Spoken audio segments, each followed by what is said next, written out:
ഒന്നാമത് ലീഗിലെ ഏറ്റവും പവർഫുൾ സ്ക്വാഡ്. പിന്നെ ഒന്ന് രണ്ട് പേര് ഇടയ്ക്കിടയ്ക്ക് പുറത്തിരിക്കുന്ന ആയിരുന്നു ആരാധകർക്കൊക്കെ ചെറിയൊരു ആശ്വാസം. ഇപ്പോൾ എന്തായാലും മുംബൈ സിറ്റി എഫ് സിക്കെതിരെയുള്ള മത്സരത്തിലേക്ക് വരുമ്പം മോഹൻ ബഗാൻ സൂപ്പർ ജയൻസിലേക്ക് എല്ലാവരും വരുന്നുണ്ട്.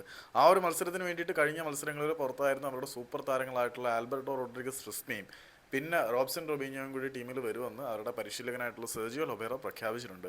അപ്പോൾ പറഞ്ഞു വരുന്നത് എന്താണെന്ന് വെച്ചാൽ ഇനി അങ്ങോട്ട് ബാക്കിയുള്ള ടീമുകൾക്കൊക്കെ മൊത്തം ചുകമാണ്. Mohan Bagan super giants powerful pack ആയിട്ട് കളിക്കാൻ വരുമ്പോൾ മറ്റുള്ളവർക്ക് പിടിച്ചു നിൽക്കാൻ പാടാണ്. ഇന്ത്യൻ സൂപ്പർ ലീഗിലെ ഏറ്റവും സക്സസ്ഫുൾ ഫ്രാഞ്ചൈസിയാണ് മോഹൻ ബഗാൻ സൂപ്പർ ജയൻസ്. 100ലധികം കിരീടങ്ങൾ അവർക്ക് നേടാൻ കഴിഞ്ഞിട്ടുണ്ട്. Mohan Bagan super giants franchise എന്ന് പറയാൻ പറ്റത്തില്ല. ഇന്നലെ കയറുമെന്ന് ഗോയൻ കുറേ കാശ് കൊടുത്തപ്പോൾ നമ്മുടെ അഭിമാനം വിറ്റ് കളഞ്ഞെന്ന് പറഞ്ഞ് യഥാർത്ഥത്തിൽ മറൈനേഴ്സിൻ്റെ ഭാഗത്തു നിന്ന് ചില പ്രതിഷേധങ്ങളും കാര്യങ്ങളൊക്കെ ഉണ്ടായിട്ടുണ്ടായിരുന്നു. മോഹൻ ബഗാൻ്റെ ലെഗസി ഗോയങ്ക കാശ് കൊടുത്ത് വാങ്ങിച്ചു. കാശിൽ മുക്കി അവർ നല്ല നേട്ടങ്ങൾ ഉണ്ടാക്കി, വിജയങ്ങൾ ഉണ്ടാക്കി. എന്നിരുന്നാൽ പറഞ്ഞാലും എന്നൊക്കെ പറഞ്ഞാലും മോഹൻ ബഗാൻ എന്ന് പറയുന്ന ക്ലബിൻ്റെ ലെഗസി ഗോയങ്കി കൂടെ പിടിക്കാൻ പറ്റുന്നുണ്ട്. ആ ലെഗസിയെ പുള്ളി ഒരിക്കലും താഴോട്ട് കൈവിട്ടിട്ടില്ല. ഏറ്റവും പവർഫുൾ ടീമായിട്ട് കൊണ്ടുപോകുന്നുണ്ട്.